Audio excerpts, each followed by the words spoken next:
여러분 반갑습니다. 브랜드 마케팅의 김정록 교수입니다. 이 앞전 주에 비대면 강좌가 끝날 줄 알았는데 2주가 연장이 됐습니다. 그래서 이 앞전에 마지막 비대면 강좌 마지막 강의라고 그랬는데 여러분을 또 다시 비대면으로 만나게 됐습니다.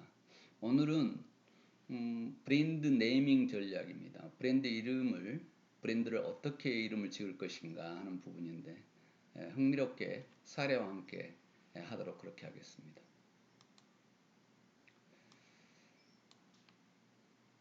브랜딩이란 무엇일까 하는 부분인데 표식이나 이름에 국한된 것이죠.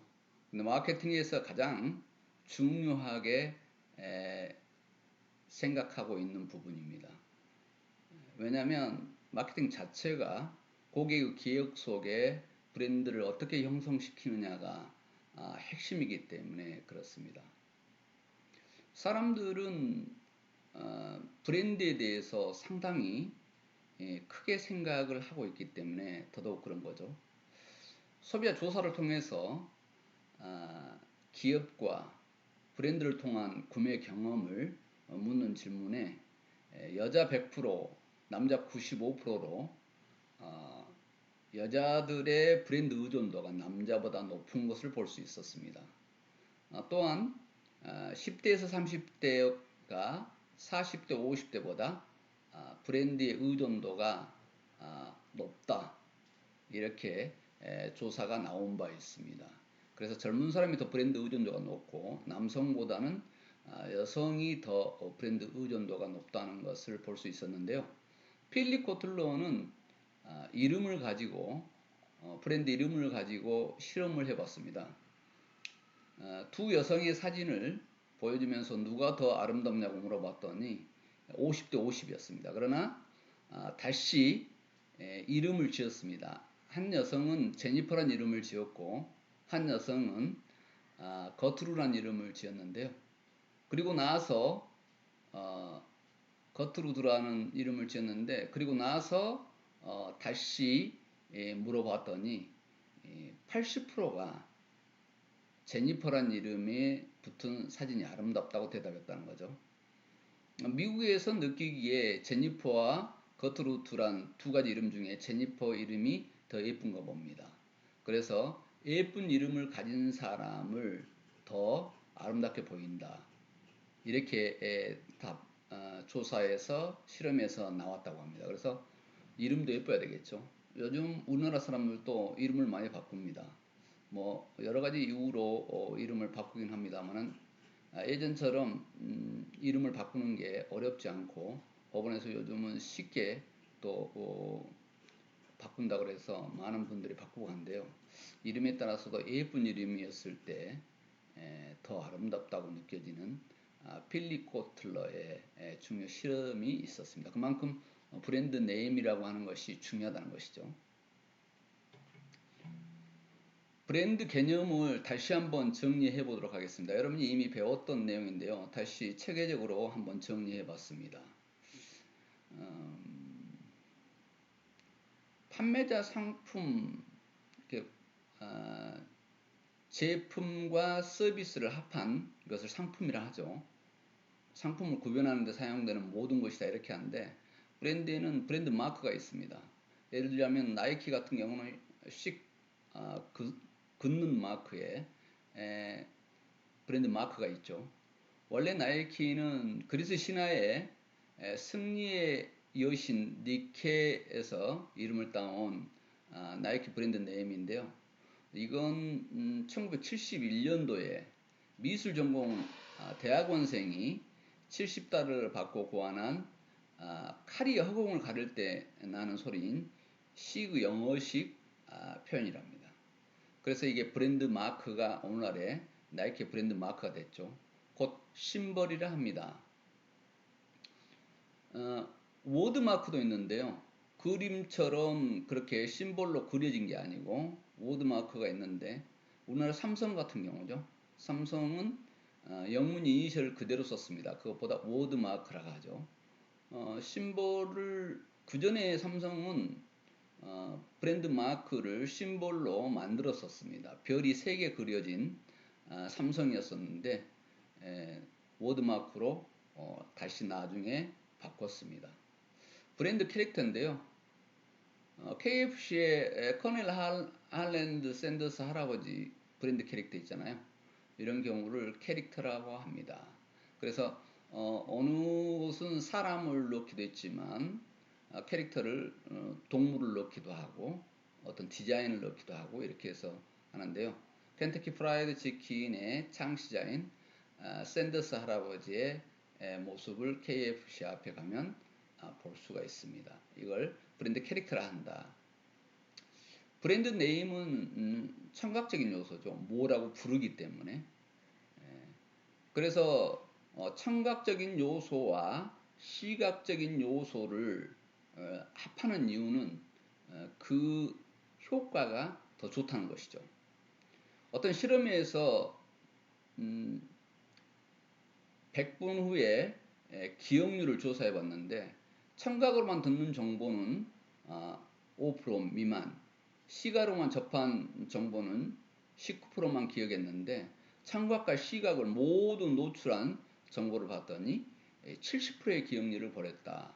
그래서 가능하면 청각과 시각을 만족시키는 그런 내용으로 기억률을 높이는 것이 좋다. 어찌됐든 소비자의 고객의 기억 속에 남게 해야 되기 때문에 이런 여러 가지 시각적, 청각적 요소를 만들어서 브랜드의 인지도를 높이고 있는 것이죠.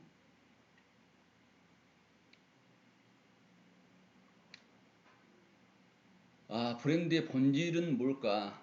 결론은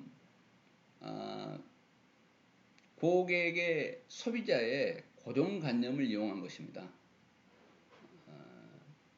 인간의 고정관념을 비즈니스에 활용하기 위한 마케팅 전략이라고 보면 되겠습니다.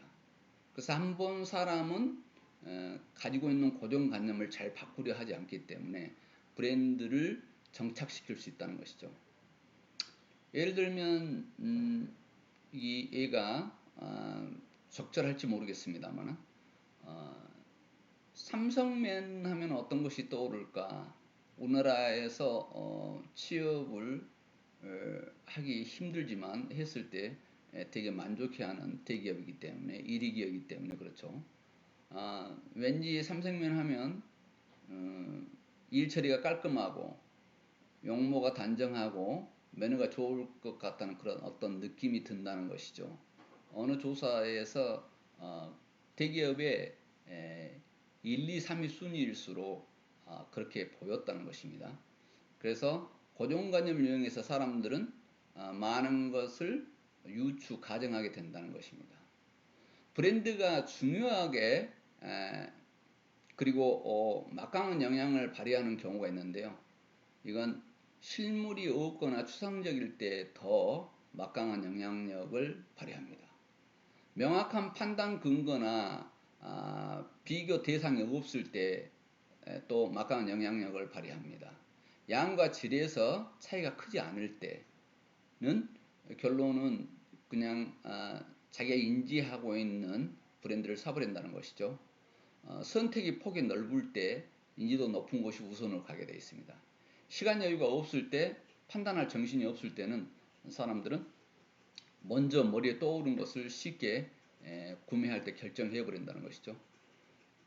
그래서 브랜드가 중요해진 것은 상품 정보의 포화 때문인데 고객은 브랜드로 구매를 결정하는 경우가 대단히 많다는 것을 알 수 있습니다. 그래서 브랜드는 아주 경영에 있어서 중요한 마케팅 수단이다 이렇게 보면 되겠습니다. 브랜드 네이밍을 오늘 하는 내용인데요. 인간의 속성을 많이 연구를 해서 정리를 해보는 것입니다. 그래서 어떻게 하면 인간이 편하게 브랜드를 인지하고 기억에 남게 할 것인가 하는 부분을 고민했던 것인데요. 인간의 속성을 봤더니 7단위 이상 정보를 처리하기가 사람은 어렵다는 것이죠. 왜 그런가 하는 증거들을 사적으로 정리를 역사적으로 정리를 해봤더니, 그리고 이 문화가 진행해 온 동안을 생각해봤더니 그런 것들이 있습니다. 도레미파솔라시도 7음계죠. 일주일, 월화수목금토, 빨주노초 파남보, 무지개 색깔이죠. 세계 7대 불가사의, 백설공주와 일곱난장이, 북두칠성, 이렇게 7을 한계로 삼고 있는 것을 우리 인간의 삶에서 볼 수 있습니다. 왜냐하면 그 이상은 정보 처리하기가 상당히 힘들었던 것 아니겠느냐, 이렇게 보는 것이죠. 그래서 7개로 한정을 지어서 해놓은 것들이 너무 많다는 거죠. 여기에서 더 넘어섰을 때 인간은 정보의 처리를 하는데 제한적 용량에 걸린다. 그래서 브랜드도 7자리 이니셜이 넘어가는 것들은 그대로 풀네임을 썼는데요. 그렇지 않고 7자리가 넘어간 이런 브랜드들은 거의 약자를 썼습니다. 이런 것들에 근거한 것이라고 볼 수 있겠죠. 삼성은 이니셜이 정확히 7자입니다. 현대도 7자리죠. 중국에서 현다이라 그러는데 7자리예요. 대우도 6자리. 그래서 풀네임을 주로 쓰고 있는데요. 이것은 7단위 이하여서 풀네임을 그대로 썼다는 것입니다. 그런데 성경 같은 경우 지금 7자가 넘어가요. 그래서 SK로 약자를 쓰고요. 마이크로소프트도 마찬가지로 역시 7자가 넘어가기 때문에 MS로 약자를 주로 많이 씁니다. 제네럴 일렉트릭사도 그냥 G로 약자를 많이 사용하죠. 왜냐하면 7단 이상의 정보 처리가 인간에게, 사람에게 부담스럽기 때문이다. 그래서 이 내용은 우리가 브랜드 네이밍을 할 때 상당히 중요하게 처리해야 될 내용이다, 이렇게 생각하시면 됩니다. 또 오늘날에 있어서 SNS 활용을 하는 과정에서 여러분들이 문자 메시지나 카카오톡이나 이런 것을 보낼 때 브랜드 이름이 너무 길었을 때 한정된 제한된 문자 숫자 안에서 어려움을 겪기 때문에 더더욱 긴 이름은 쉽지 않다는 거죠. 그래서 인간이 처리하는 제한 용량을 넘어서지 않는 게 좋다는 것이 중요한 내용으로 여기서 한번 짚고 넘어가고 있습니다. 고객의 정보 선택 기준이 있는데요. 자신과 관련 정보인가, 어떤 정보가 노출이 됐을 때 자신과 관련된 정보인가를 사람은 먼저 판단하게 되어 있습니다. 그래서 관련된 것은 관심 있게 보지만 아무리 가까이 있고 노출이 잘 돼도 관심이 없는 것은 잘 보지 않더라. 그리고 쉽게 처리할 수 있는 정보인가, 복잡한 걸 싫어한다는 거죠. 그래서 간단한 것, 그리고 자신의 경험이나 지식에 부합하는 정보를 선호한다. 그래서 아는 만큼 배운다, 이렇게 이런 이야기도 있지 않습니까? 일단은 자기가 경험이나 지식에서 부합한 정보를 선호하게 되어 있다는 것입니다. 이원상의 법칙인데요. 사람은 간단한 걸 좋아해서 둘로 나누어 보는 것을 되게 좋아합니다. 그래서 우리 인류가 살아오면서 많이 썼던 그런 이원성 법칙을 찾아보면 문제와 답, 그리고 하늘과 땅 사이에 수많은 것이 있는데 하늘과 땅으로 구분하는 걸 좋아합니다. 남자와 여자, 나와 너, 플러스와 마이너스, 선과 악, 아군과 적군, 그 안에 중간 단계가 얼마든지 있음에도 불구하고 사람들은 둘로 나누어 본 것을 좋아한다. 그래서 이런 내용들을 브랜드에 적용하면 어떨까 하는 생각을 지금 하면서 이런 정보들을 지금 기초로 담아가고 있습니다. 새로운 정보인가? 사람들은 새로운 정보인 것을 좋아하죠. 아니면 기존 정보와 뭔가 차별화된 정보인가? 이런 것들은 더더욱 우리 인간들한테 중요한 내용으로 다가간다, 이렇게 생각하면 되겠습니다.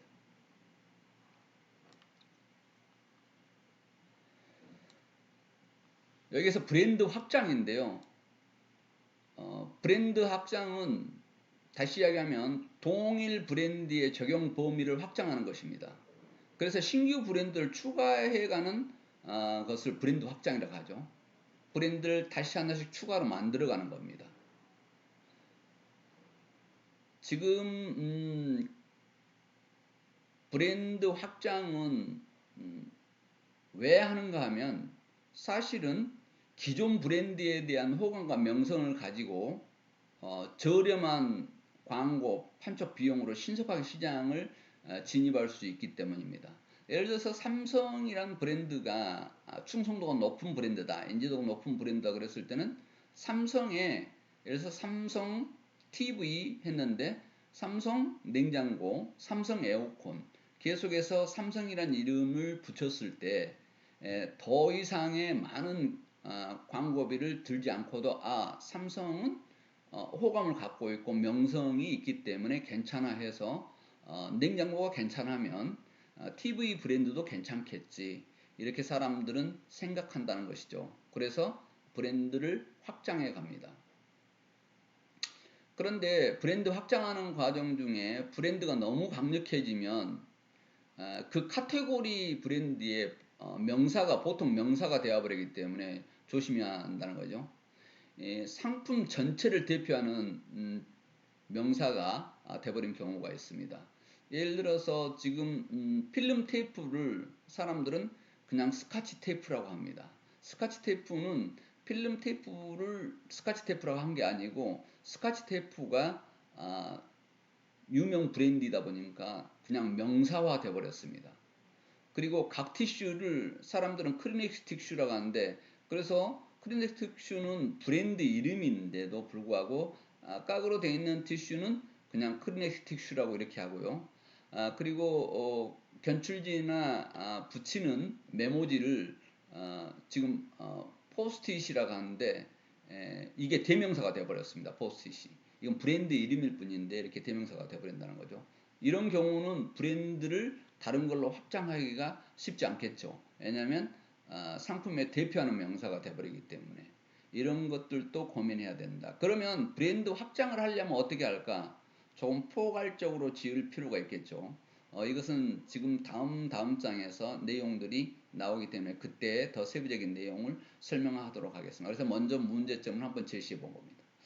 브랜드 확장 가능한 것은 브랜드가 성숙해야 되겠죠.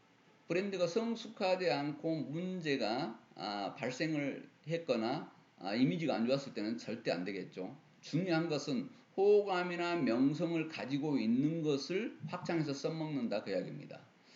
브랜드 확장이 불가한 것은 브랜드 생성기는 인지도가 낮기 때문에 쉽지 않겠죠. 그리고 브랜드 쇠퇴기도 이제 브랜드가 쇠퇴할 때 써먹어서는 안 되겠죠.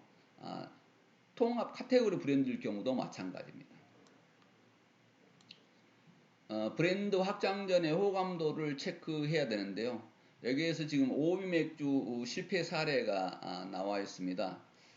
한 시기에 오비 맥주는 브랜드 확장을 해서 실패했던 사례로 마케팅 브랜드 네이밍에서 계속해서 나오고 있는 사례인데요. 지금 오비 맥주는 오비 맥주의 본기업인 두산그룹이 낙동강에 페놀 유출 사건으로 한번 난리가 났습니다. 그래서 낙동강에 고기가 수만 마리가 이렇게 폐사를 하는 경우가 있었는데 이건 두산그룹의 공장에서 낙동강으로 유출시킨 페놀 때문에 그런 내용이 있었습니다. 그랬을 때 오비 맥주 이미지는 아주 안 좋았습니다. 두산그룹은 OEM 브랜드 아니면 외국 브랜드 나이세스 브랜드를 하고 오비 맥주가 두산그룹 거다 이렇게 사람들이 인지하면서 이미지가 아주 안 좋은 상황에 오비 맥주는 오비 이름을 계속 붙여가면서 브랜드를 만들었습니다. 오비라고 뭐 오비 뭐 해서 계속해서 오비를 앞에 붙여가면서 만들었는데 오비 이미지가 안 좋다 보니까 나머지 오비가 붙은 브랜드마다 실패를 합니다.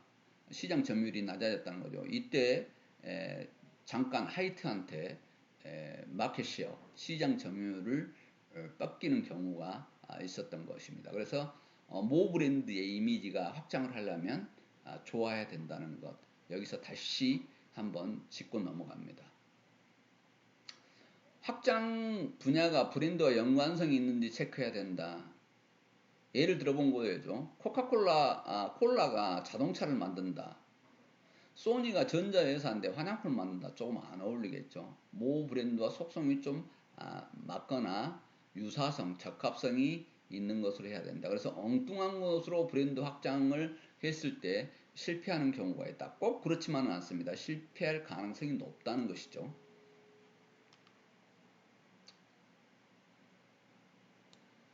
브랜드명의 확장성을 고려해야 된다. 방금 이야기했던 대로 너무 대명사가 돼버리면 안 되기 때문에 앞으로 확장을 하면 어떻게 할 것인가 하는 부분인데요. CJ 브랜드를 사례를 들어보겠습니다. 지금 제일제당과 같이 원래 이름이 CJ는 제일제당이었습니다. 왜냐하면 설탕 장사를 했기 때문에. 그런데 사업을 확장을 하려니까 설탕 이미지가 있는 브랜드로는 브랜드 확장을 하기가 힘들 것 같아서 사명을 그냥 제일제당의 앞자를 따서 CJ로 바꿔버립니다. 그래서 브랜드 명을 CJ로 바꾼 다음에 설탕이라는 이미지를 떨치고 사업 영역을 확장시켜 갑니다. 종합식품업, 제약업, 금융업, 홈쇼핑, 엔터테인먼트, 요즘은 미디어까지 성공적으로 확대를 합니다.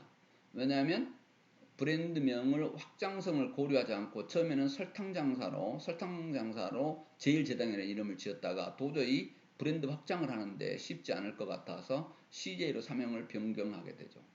이런 것들이 앞으로 포괄적으로 브랜드를 확장시킬 때를 대비해서 고려를 해야 된다는 것이죠. 상품 브랜드 확장에는 숫자를 활용한 확장도 있습니다. 예를 들어서 자동차에서 그런 걸 많이 볼 수 있는데요. SM3, SM5, 요즘 여러분들이 너무도 잘 알고 있죠. 소나타 같은 경우도 초반에는 숫자로 다 움직였고요. 또 기아도 그렇죠. 뒤에다가 숫자를 붙이는 겁니다. 인텔도 펜티엄 1, 2, 3, 4 이런 건데요. 알파벳을 이용한 확장도 했습니다. 바카스 D, 바카스 F. 벤츠 같은 경우는 벤츠 E, 벤츠 S 클래스 이런 식으로 해서 알파벳으로 가지고 확장한 경우도 있었습니다. 어느 것은 또 속성을 암시를 해서 물먹는 하마, 냄새먹는 하마 등으로 확장을 했습니다. 원래는 물먹는 하마만 생산을 했었는데 이게 브랜드가 인지도가 좋고 강하니까 냄새먹는 하마로 속성을 암시하면서 했던 것들이 강한 성공 사례를 볼 수 있었다 하겠습니다. 네이밍 기법의 사례를 계속 들어보도록 하겠습니다. 여기 사례 말고도 여러분들이 얼마든지 응용을 해서 브랜드 이름을 지어볼 수 있겠습니다. 더하기 기법인데요. 뭔가 단어를 두 개를 합혀서 이름을 만드는 거죠. 삼성이 초반에 애니콜이라는 한국 지형에 맞는 브랜드 애니콜이라는 브랜드로 해서 한국 지형에 맞는 휴대폰으로 자리를 잡습니다. 또 빼기 기법도 있죠. 곰팡이 제거 브랜드, 곰팡이 제로가 아니라 그냥 팡이 제로 이렇게 해서 사람들은 쉽게 그 제품 속성이나 특징을 이름에서 찾아볼 수 있게끔 했습니다. 의인화 기법인데요. 상품을 의인화해서 표현하는 것은 너무도 많습니다. 사람화해서 하는 것들이죠. 윤선생 영예고실 이런 거 있는데 이거 말고도 얼마든지 의인한 브랜드 이름을 볼 수가 있습니다. 중의기법인데요. 좋은 것을 계속 반복해서 하는 거죠. 참 좋은, 참 좋은 이렇게 중의기법도 있고요. 유머기법도 있습니다. 좀 재밌어야 기억에 남을 수 있겠죠. 그래서 삼겹살 체인점이 돼지가 고추장에 빠진 날, 웃으면 돼지 이런 식으로 유머스러웠을 때 브랜드가 더 사람들에게 강하게 각인될 수 있다는 것들에 고안한 것입니다. 다양한 방법들이 더 있는데요. 한번 봐보시죠. 의성기법인데요. 음감을 이용하는 기법입니다. 소리 나는 대로 앙떼떼. 유아복에 아주 귀여운 느낌이 들죠. 반복 기법. 음료수 같은 경우 이런 것들을 반복 기법을 많이 쓰죠. 좌우 대칭 기법. 부이오부이브라든가 의류 브랜드들 뭐 이런 내용이 많죠. 숫자 기법. 칠성사이다. 별이 7개. 치약 브랜드는 2080. 이런 식으로 숫자 기법을 쓰는 경우도 있습니다. 여는 기법인데요. 그대로 연결돼서 읽는 것을 그대로 씁니다. 눈에 띄네 안 아파야 약국. 예를 들자면 소리 나는 대로 표시하는 것이죠. 이런 식으로 다양하게 네이밍을 해볼 수 있습니다. 지금 이런 네이밍을 다양하게 해보기 위한 사례를 들어봤는데 이런 데서 아이디어를 착안해서 브랜드 이름을 잘 지면 되겠죠. 또 인명, 지명 기법도 있습니다. 야쿠르트 같은 경우는 메치니코프, 그리고 앙드레김. 한 시기에 삼성전자 냉장고에 앙드레김 디자인이 들어간 냉장고가 판매되기도 했었습니다. 시계 브랜드 같은 경우는 로만손, 이렇게 인명이나 지명 이런 것들을 넣는 겁니다. 지금 아웃도어 브랜드 K2 같은 경우는 지역 이름이죠. 지명 이름이에요. 스위스에 있는 산 이름이라는 것이죠. 단어 기법인데요. 스카이, 핸드폰 브랜드 그렇죠. 여성용품 하이트, 단어를 그대로 갖다 쓰기도 했습니다. 기호 및 보호 삽입 기법인데요. 화장품 브랜드는 pH 5.5. 이 내용을 강조하고 싶었던 거죠. 문장 기법인데요. 길게 나열했습니다. 음료수 브랜드가 2% 부족할 때 갈아 만든 사과, 이런 내용들도 일반 브랜드보다 더 인식이 더 잘된 그런 내용도 있습니다. 외국어를 사용하는 것들 상당히 우리는 그런 사례들을 많이 볼 수 있습니다. 그리고 접두사, 전미사를 사용해서 브랜드명을 지은 경우도 있고요. 또 유행어 기법, 유행한 단어를 만들어서 아니면 일부러 의도적으로 만들어서 하기도 합니다. 호기심 기법인데요. 뭔지 TTL이 뭘까 호기심을 극대화시키는 어떤 그런 브랜드 기법도 있습니다. 상징 기법인데요. 어떤 상징적인 개념이나 이런 내용들을 넣어보는 거죠.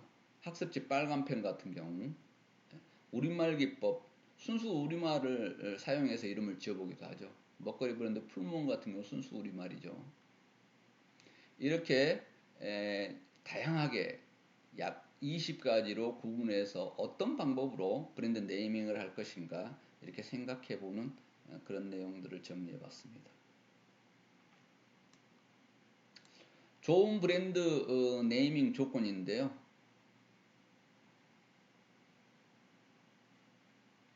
발음하기도 좋고 듣기도 좋아야 한다. 코카콜라를 사례로 들어봤죠.